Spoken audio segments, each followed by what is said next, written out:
Is it just me? Is it really freezing in here? Is anybody else just as cold as me? Oh my God. Okay, so I was a very shy, quiet, sort of sheltered kid up until I was 15 when I moved countries for the very first time. And here I was, new house, new city, new people, new school, new beginnings. And I was terrified. This was a situation I'd never been in. My trajectory had completely shifted, and I had made up my mind. I'm horrified of talking to people, so I'm just gonna keep to myself and focus on my studies. Fast forward to 3 years later, and I graduate with just the bestest of friends that I've ever made, and grades just enough to get me out of high school.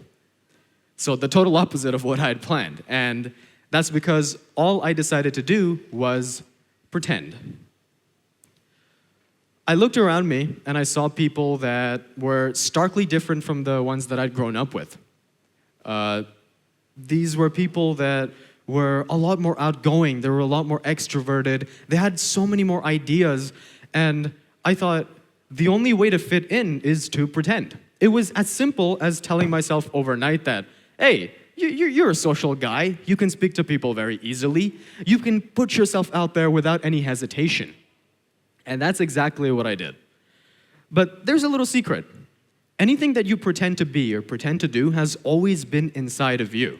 You've just hidden it away for reasons known or unknown. So you don't have to pretend to be something else or someone else. You just have to be better than what you are right now. And that's all it was. People see through that if you try to be anything else. Let's do a little example. Let's say I'm person A, and you are person B. Person A is your regular everyday self. You know, you are just kind of existing. You're not super expressive, but you're not super shy. You can talk to your friends pretty easily, but you don't really talk to strangers. Person B is someone who's pretending that nobody really cares about your true self. That, you know, it's okay, just be as open and expressive as you want. Okay, cool. There's person A and B. Now here's the catch. Person A and B are put out there on a stage just like this, but instead there's 10,000 people watching you. And you have as much time as you want. You can say a hello and leave, or you can have a whole 1-hour conversation with 10,000 people and then leave. But the catch is, you don't get to think about, you don't get to prepare what you're going to say, and you get shoved onto the stage. Let's pretend person A is just going to be there, stunned in front of 10,000 people, like, hi, my name is person A. I'm not really sure what to say, but I hope you guys are having a good day. I'm really nervous, so bye-bye. Okay, cool, person A, you know, they did what they were supposed to. But then there's person B. To them, even though there's 10,000 people in the audience, it's like they're just staring, they're not really thinking anything. So person B gets shoved onto the stage and it's like, wow, that's a lot of people. Oh my God, I have no idea what to say. Hi, I'm person B. What can we even talk about? I hope you guys are having a good day, etc., etc., etc., for as long as they want. You notice how they said almost the exact same thing, but because person B was not afraid to open up and be expressive, they came off as more energetic even when they were nervous. Like they were prepared even when they were unprepared, because they expressed the nervousness out of themselves just initially with that shock. Kind of like what I did in the start, mentioning how cold it was here. So pretending is the art of sort of letting go, you know. Pretending is to not hesitate. It's to convince yourself that you can be more of you. In fact, I'm pretending right now. I'm pretending I'm not having heart palpitations. Like my palms aren't sweaty, my knees are weak, my arms are heavy. Mom spaghetti, you know what I mean? The point is, pretending ironically means letting go of your consciousness, letting go of your conscience, just letting go of the thoughts that are keeping you back from maybe taking that opportunity or just enjoying everyday life, the simple pleasures of life. When you get held back by your oversights, you get held back by what ifs. And let's be honest, we know the what ifs never even happen. And you can apply this to almost anything in your life. May that be learning a skill or self-improvement. And I'm not the only one saying this. This guy out there spends multi-millions of dollars on his health to live forever, and he's the one guy that over the last year has achieved the perfect sleep score. And his advice to increase your quality of sleep immediately was to pretend you're a professional sleeper. That when you assign yourself a role like this, you're obligated to fulfill the duties that come with it. Let's say we have a lot of students here. So you're a student. You pretend to be a professional assignment doer. Now, all of a sudden, when that's what you're constantly thinking of, you're doing extra research. You are delivering your work way before your deadline. And you can enter that flow state of focus so much easier because the entire time you're thinking, I'm a professional at this. You've all heard about the talks of creativity. Everybody nowadays goes on about be creative, be different, be unique, break the norm. This is it. This is the key. Pretending. People will put you in a box and they will label you. Let's say we have person A right here. Take a box, person A. This guy's introverted. He's average at most things, and he likes music and football as a hobby. Throw that away. All right, we have person B here. Take person B. Extroverted, great with people, but that's it. They don't really have anything else going for them. Throw that away. Get out of that box. Get out of that shell.